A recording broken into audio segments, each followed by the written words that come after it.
Abra sua Bíblia no Salmo de número 84, por favor. Salmo de número 84.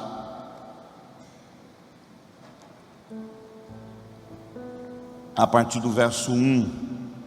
Salmo de número 84, a partir do verso 1. Nós vamos tentar ser o mais rápido, mas ao mesmo tempo comunicar aquilo que Deus colocou. Salmo 84, a partir do verso 1. Nós vamos ler até o verso 8, tem mais versículos, mas eu queria me deter apenas do 1 ao 8. Todos acharam? Olha só, o texto diz o seguinte: quão amáveis são os teus tabernáculos, Senhor dos exércitos. A minha alma suspira e desfalece pelos atos do Senhor. O meu coração e a minha carne clama pelo Deus vivo. O pardal encontrou casa, a andorinha ninho para si, onde pousa até os seus filhotes. Até eu encontrei os teus altares, Senhor dos exércitos, Rei meu e Deus meu. Verso 4: bem-aventurados que habitam na sua casa, louvar-te-ão continuamente. Verso 5: bem-aventurado aquele cuja força está em ti, cujo coração se encontram caminhos aplainados, que passando por um vale árido, faz dele um lugar de fontes, um lugar de poços cheios das chuvas das tuas bênçãos. Assim irão, de força constantemente renovadas. Em outra tradução fala de força em força. Cada um deles aparece diante de Deus em Sião. O Senhor Deus dos exércitos, escuta a minha oração, inclina os ouvidos, Deus de Jacó. Senhor, fala ao nosso coração e aplica a palavra na nossa vida.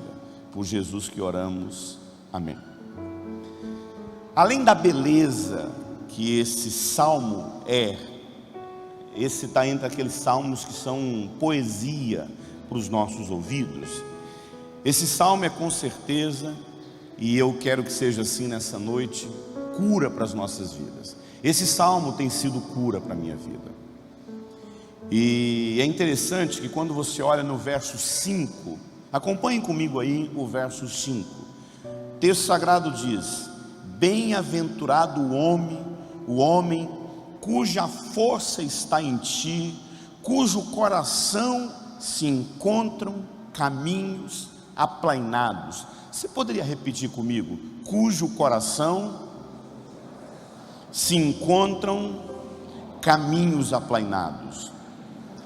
Verso 6 diz que passando por um vale árido, passando por um deserto, passando por uma terra seca, faz dessa terra, faz desse lugar fontes de águas, um lugar de poços cheios das chuvas, das bênçãos do Senhor.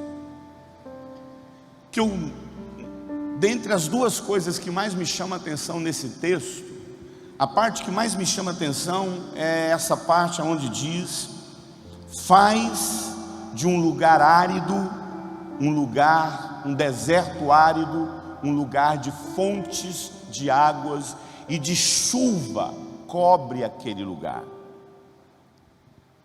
Sabe, irmãos, eu queria falar com muito temor e tremor no coração, porque essa palavra, ela passa pela minha vida, ela passa pela minha casa, são as realidades que eu enfrento com a minha esposa, são as realidades que eu enfrento no meu coração, no meu ministério, e são coisas que eu tenho que falar para mim o tempo todo. Essa palavra, antes de passar por você, ela passa pela minha vida. Sabe, irmãos, um homem de Deus e uma mulher de Deus, quando eles estão passando por dificuldades, assintes, contratempos, situações que eles não preveram, más interpretações, o homem de Deus e a mulher de Deus deveria não murmurar. Se existe uma coisa que não deveria fazer parte do nosso coração, até porque a gente tem todo um livro na Bíblia que é o livro de Êxodo, que se ocupa em mostrar que o grande pecado do povo foi a murmuração. E que o grande desafio do nosso coração como homem de Deus, como esposa, como marido, como filho, como mãe, como pai, como pastor, como cidadão do céu aqui na terra, deveria fechar a boca para a murmuração. E no entanto, no momento em que nós deveríamos, numa situação de dificuldade, como o Salmo diz, transformar o deserto, a terra árida, em fontes de água viva, parece que a gente piora o deserto. A gente faz com que o deserto se torne mais seco ainda. Porque o texto fala que o homem que é bem-aventurado, o homem feliz, o homem que conhece a Deus, é aquele que faz do seu deserto um lugar de vida, um lugar de fontes. Agora, deixa eu explicar uma coisa para você que, curiosamente, semana passada, eu ministrando uma palavra, e chegou a hora que teve um momento que eu falei também de murmuração, e alguém levantou a mão e perguntou para mim, até porque era um encontro de casais, e perguntaram para mim: quando é que murmurar é pecado? Porque ela falou: olha, eu não consigo acreditar que murmuração é pecado. Eu falei: talvez porque você não está sabendo diferenciar murmuração de lamento. Sabe, irmãos, Deus aceita o nosso lamento. Existe uma diferença entre lamentar na presença de Deus e murmurar contra Deus. Tanto é que em Êxodo 2:24 o texto sagrado diz: ouviu Deus o lamento do seu povo e lembrou da aliança que fez com Abraão, Isaque e Jacó. Ana lamentou-se na presença de Deus porque desejava um filho. Quantas pessoas na Bíblia se derramam o seu coração, mostram suas fraquezas, mostram suas dores, apresentam diante de Deus as suas limitações, as suas dificuldades de compreender tal coisa, e isso Deus aceita. Agora, murmurar, meu irmão, é colocar o dedo na cara de Deus, às vezes nem olhar para Deus e se queixar dizendo que injustiça que Deus está fazendo comigo, que Deus é esse, eu me recuso até a acreditar que o Senhor existe, maldita a hora que eu vim ao mundo, para que o Senhor me deu essa esposa, por que o Senhor me deu esse marido, porque eu tenho essa vida, meu desejo era morrer. Isso é murmurar pelo que Deus te deu. Muitas vezes Deus está usando situações na nossa vida para nos ensinar, só que a murmuração nunca faz o seu coração se aquietar. Por isso que é importante a gente diferenciar murmuração de lamento. Uma outra coisa que é importante você entender dentro desse processo de poder discernir o seu deserto que se transforma em fonte, olha aqui para mim, porque é um desafio.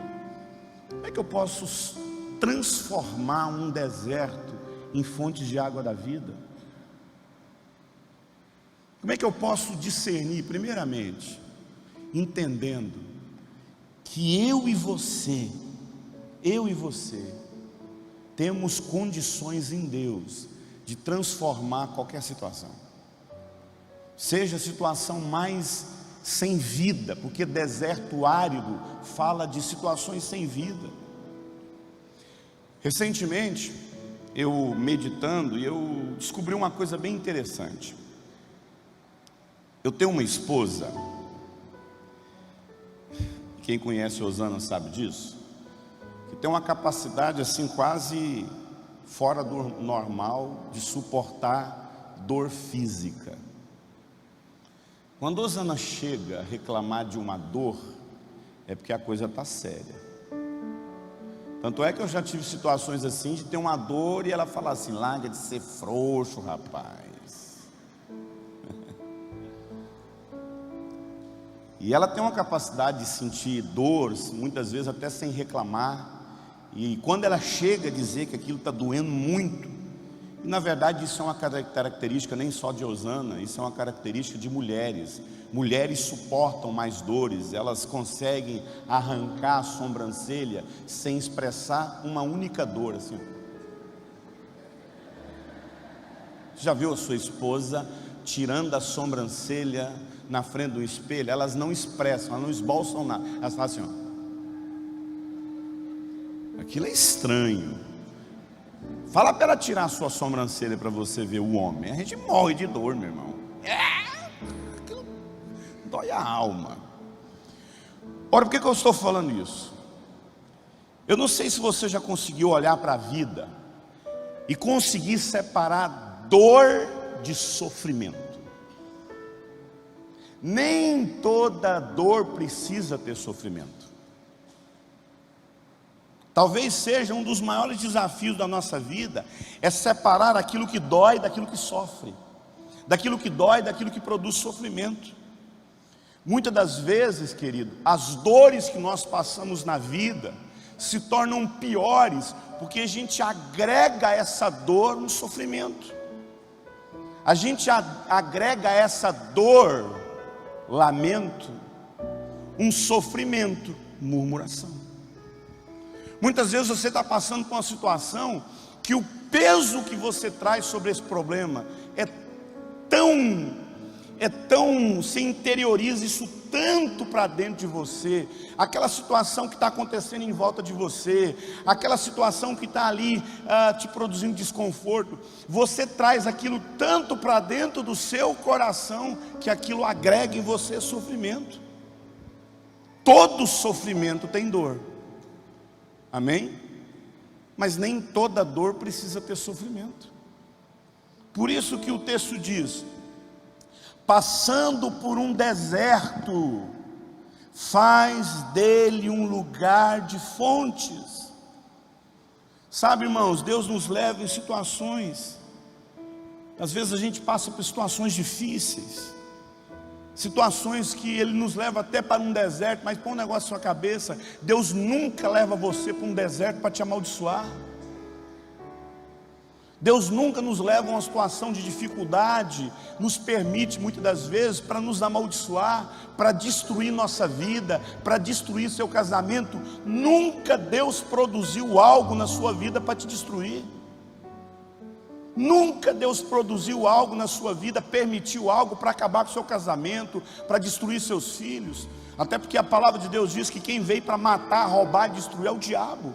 É o ladrão na figura, no caso o diabo na figura de um ladrão. Agora presta atenção. Será que a gente consegue imaginar o que Deus colocou dentro de nós?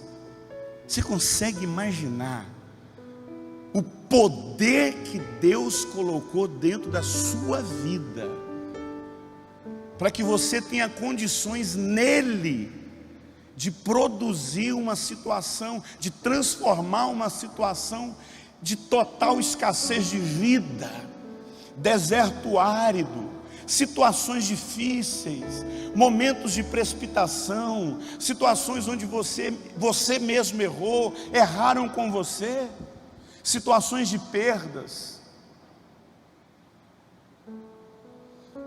Será que você consegue imaginar que Deus colocou dentro de você a capacidade de transformar realidades horríveis, desertos, em milagre, em revelação, em discernimento? Você consegue entender que Deus te deu a capacidade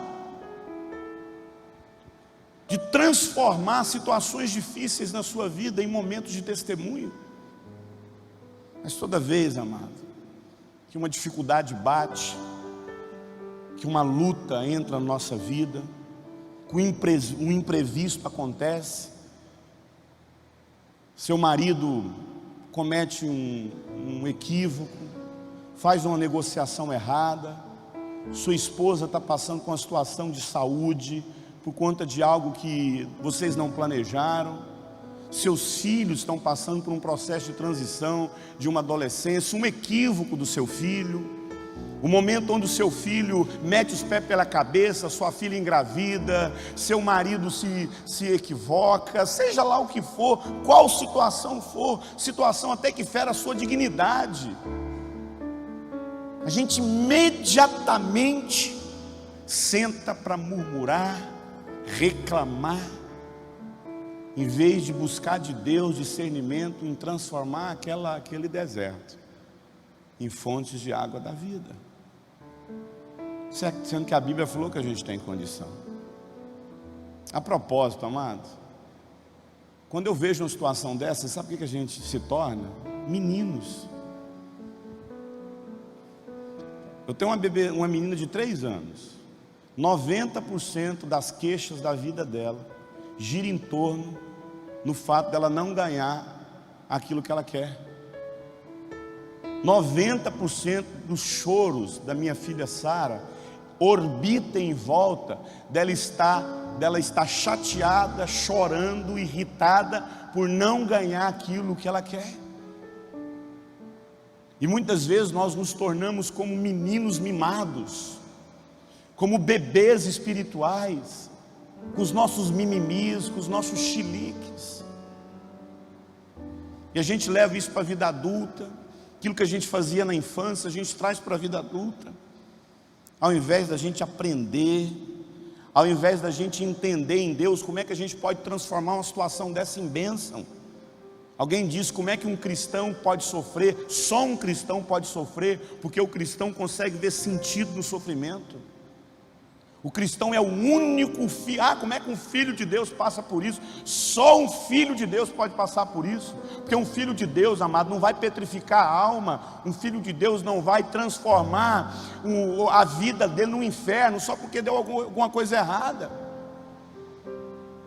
Mas a impressão que se dá, amado, parece que a gente não está transformando os nossos desertos em fontes de água viva. A gente está transformando até as nossas fontes de água viva em deserto. É interessante assim, os irmãos não precisam abrir a Bíblia. Eu nem vou ler o texto, porque é um texto longo. Mas Filipenses 4, ali a partir do verso 10, o Paulo vai falar o seguinte: eu aprendi a viver contente em toda e em qualquer situação. Eu aprendi a viver contente. E é interessante que quando Paulo escreve a carta aos Filipenses, quem estuda a Bíblia sabe disso, que Paulo está preso na segunda prisão em Roma. Com certeza não, a gente sabe que é fato que o Paulo dali para frente ele ia morrer, né? Ele estava preso, amarrado, possivelmente em volta de correntes. Ele estava com fome, frio, sozinho numa cela. Essas celas que a gente conhece, não é aquela cela que tem cama. No máximo que talvez ele conseguisse era alguém que cuidava de um cavalo, de um animal, pegava aquela comida de cavalo fêmea e jogava lá, enfiado nas grades, para ver se ele conseguia dormir. E aí a igreja de Filipenses, a igreja de Filipe, os filipenses, mandaram uns donativos para o apóstolo Paulo, com certeza numa caixa feita de couro, e ali tinha pergaminhos, ali tinha charque, né, com carne salgada, ali tinha roupa de frio. E o texto fala que Epafrodito, quem levou, está aí um bom nome para o seu filho, as mães aí que estão querendo um nome para colocar no filho, Epafrodito. Aí Epafrodito foi levar esses donativos para o Paulo. E se não bastasse o Paulo está preso, pronto para morrer, o Epafrodito cai enfermo, sozinho lá em Roma, sem ninguém para ajudar Epafrodito. Paulo chega a dizer que ele orou para Deus não deixar Epafrodito morrer, porque ele ia ter dores na alma. E é interessante que nessa situação de dor, nessa situação de abandono, Paulo chega a dizer que ninguém foi a favor dele. Naquela situação de acorrentado, ele diz que o coração dele se alegrava, que não havia murmuração na boca dele. Meu irmão, o que isso encontrou? Sabe o que ele encontrou? ele encontrou, amado, o tesouro escondido, que é poder olhar numa situação pior na sua vida e achar plenitude e contentamento. Sabe, meus irmãos, a nossa natureza não é como essa planta aqui não, meu irmão. Essa planta aqui, para ela continuar bonita, viva, ela tem que ser regada, cultivada. Detalhe, alguém teve que plantar essa planta aqui para que ela nascesse. Se você tem um lote e você capina aquele lote, né, vai ali, limpa aquele lote, e você coloca uma cadeira e senta e fica profetizando, pede feijão, pede arroz, seja lá o alimento que você queira, e você levanta a mão e profetiza, vai nascer? Vai nascer? Não vai nascer. Por que não vai nascer, amado? Porque naturalmente ali só nasce praga. No início da ministração foi falado a respeito do que vocês vão estudar sobre a natureza humana. Presta atenção, a nossa natureza humana é igual um lote sujo. Um lote, quando você não planta nada, você nem precisa plantar, vai nascer erva daninha. Para que haja feijão, para que haja arroz, você tem que plantar e cultivar. Deixa eu te falar uma coisa, murmuração é algo que nasce na nossa vida, facção é algo que nasce naturalmente na nossa vida, queixa, discórdia, maledicência, fofoca, isso nasce, ninguém tem que plantar na sua vida. A minha bebê de 1 aninho, você já vê nascendo na vida dela, sem ninguém ensinar a natureza do pecado. Agora você quer plantar plenitude, você quer colher plenitude, você quer colher alegria, você quer colher contentamento, você quer colher paz na sua vida, aprenda a cultivar isso no seu coração. Nunca contentamento, amor, paz vai nascer no seu coração.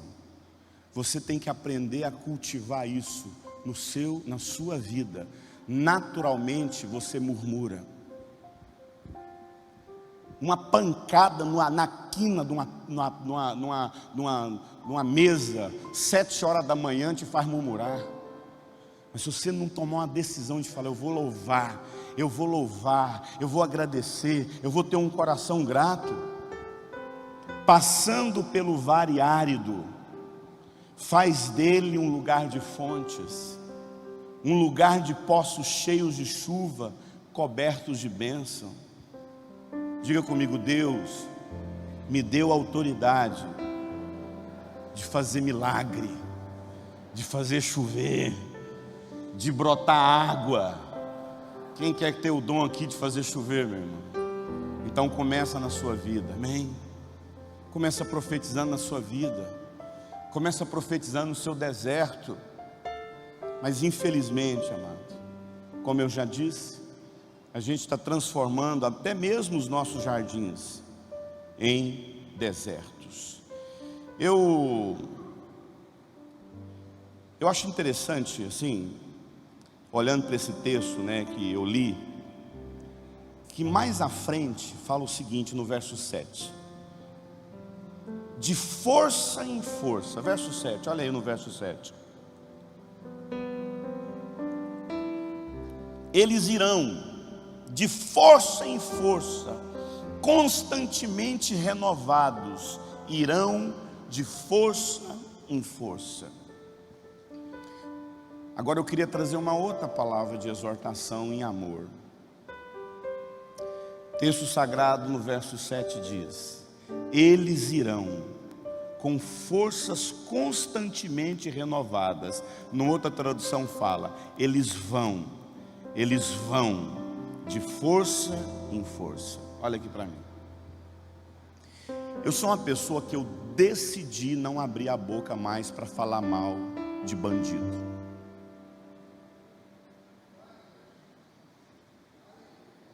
Eu parei. Um dia eu caí minha ficha, eu falei assim: Deus, todas as vezes que eu fico sabendo que um ladrão assalta, todas as vezes que eu fico sabendo que alguém é assaltado, tem que morrer, tem que matar. Nós temos que ter ferramenta para matar. A gente precisa ter autoridade para poder colocar esse povo na cadeia e matar. Deixa eu te falar uma coisa para você, em nome de Jesus. Tem gente que faz isso, a gente não, meu irmão. Não se empreste a isso.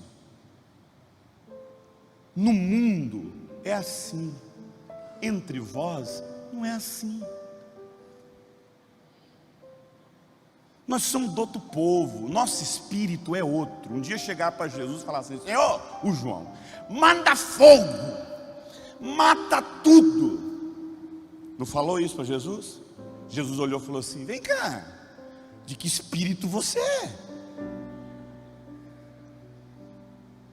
Meu espírito não é esse não, eu não vim para matar, eu vim para dar vida.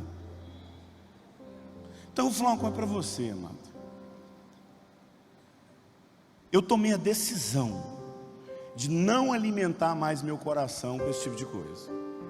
Eu sinto, mas eu não falo mais. Eu começar, tudo me dava vontade. Rapaz, eu vou falar uma coisa para você. Meu coração me dava, Deus me livre acontecer isso, eu mato. Um dia eu comecei a ver tanto ódio nas redes sociais. Tanto ódio, tanta vingança, tanto sangue. Nós somos uma geração de apedrejadores da internet, meu irmão. Um vacilo, você questiona essa pessoa até convertida. A internet está arrancando o pior do nosso coração. E é isso mesmo que o nosso coração é, meu irmão. O nosso coração, amado, é enganoso. Mas o que a gente tem feito com o nosso coração? O texto falava, eles vão de força em força. No original, o texto é: eles vivem de forças renovadas. O que renova seu coração, meu irmão? O que você tem aceitado no seu coração? Você acha que é isso que te renova as suas forças? É isso que te faz ser um melhor cidadão? É isso que te faz ser uma melhor mãe? É isso que te faz ser uma melhor esposa? É isso que te faz ser um melhor cristão? Não, meu irmão, nós não somos desse espírito, nosso espírito é outro. O texto sagrado diz, maravilhoso o texto de Isaías 40, mas os que esperam no Senhor renovarão as suas forças. Amados, se nós estamos cansados, se a gente está desanimado, se a gente está desacreditado, vou falar uma coisa para você, é porque em algum momento a gente parou de depender de Deus. Deus falou isso comigo recentemente. Amado, eu estou diante do momento mais desafiador da minha vida.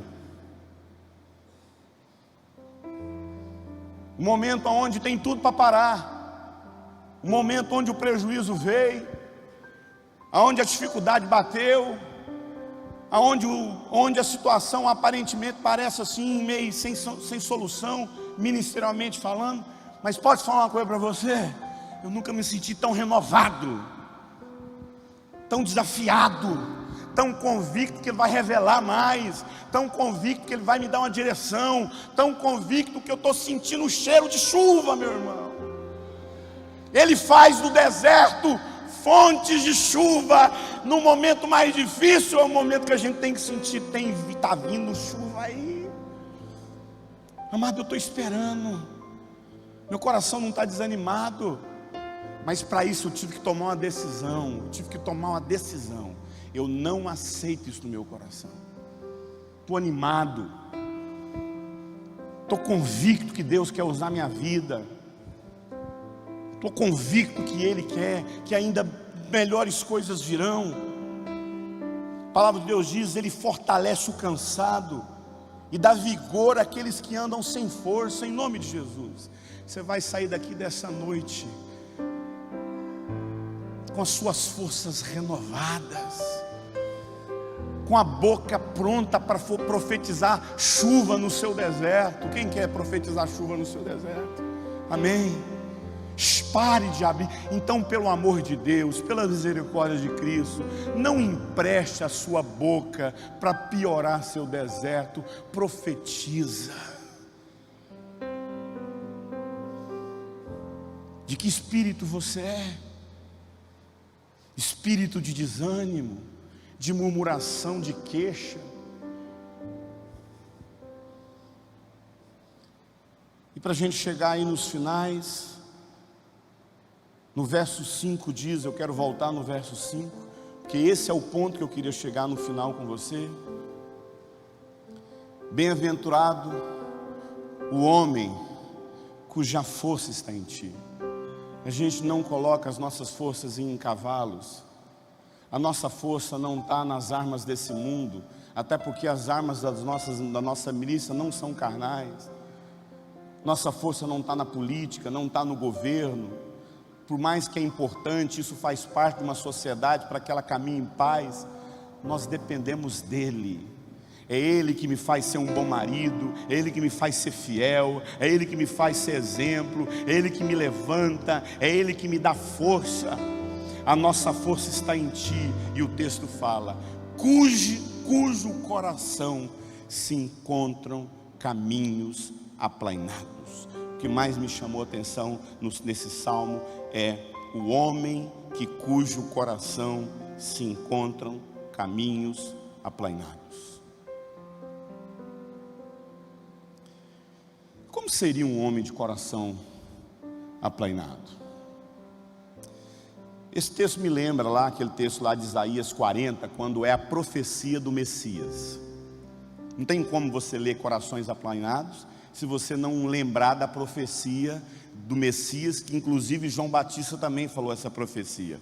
Vós que clama no deserto, prepare o caminho do Senhor, façam do deserto um caminho reto. Todos os vales serão levantados, todas as montanhas e colinas serão aplainadas, os terrenos acidentados se tornarão planos e os abismos serão nivelados. Isso aqui é uma profecia messiânica de Isaías 40, que o próprio João Batista repete. Isso é uma profecia a respeito de Cristo. E é interessante que a essência da profecia de Cristo mostra que a mensagem de Jesus, o ministério de Jesus, seria aplainar caminhos. Por isso que João Batista é aquele que prepara. A palavra preparar ali é o texto de Isaías 40, que diz que João Batista iria nivelar tudo. Quem estava lá, o monte que estava lá em cima desce, o abismo sobe, as colinas com sobes e desce, e iria aplainar tudo. Quem é professor de geografia aqui sabe que o critério que o ser humano usou para dividir nações, terras, foram os montes, colinas, os montes e as colinas e os abismos. Se você for olhar no mapa, o que vai dividir na maioria dos países do planeta Terra são os montes, são as colinas e são os abismos, porque montes, colinas e abismos dividem nações. Será que quando o texto diz que Deus nos daria um coração de caminhos aplainados, será que Ele não estava profetizando para mim e para você que o coração de quem realmente conhece a Deus é um coração onde não há inimizade, divisões e facções no coração? Será que não seria isso que o texto sagrado estaria nos ensinando? Efésios 2,14 diz: Ele é a nossa paz, de todos os povos fez um só, e destruiu os muros de inimizade que havia entre nós, e desfez toda a inimizade. Coração de caminhos aplainados são corações sem divisa, sem abismos, sem inimizades. Sabe, irmãos, se existe algo que destrói o nosso coração, são as inimizades que a gente levanta no coração, os muros que nos separam. Eu viajo esse Brasil, amado, de ponta a ponta, e nos últimos meses tem uma coisa que tem me deixado triste. Eu vou nas igrejas, o povo está tudo dividido. Amado, escute o que eu estou dizendo. Existe um espírito de facção sobre as igrejas do Brasil, sobre a nação, e ninguém está se dando conta disso. Eu fui pregar numa igreja onde o pastor falou, eu pedi 50 membros, 50% da minha igreja. Minha igreja tinha 900 membros, hoje está ali beirando uns 400 e pouco. A igreja dividiu. Espírito faccioso, o texto sagrado diz: não haja, de Tiago 3, não haja em vosso coração amargura e espírito faccioso.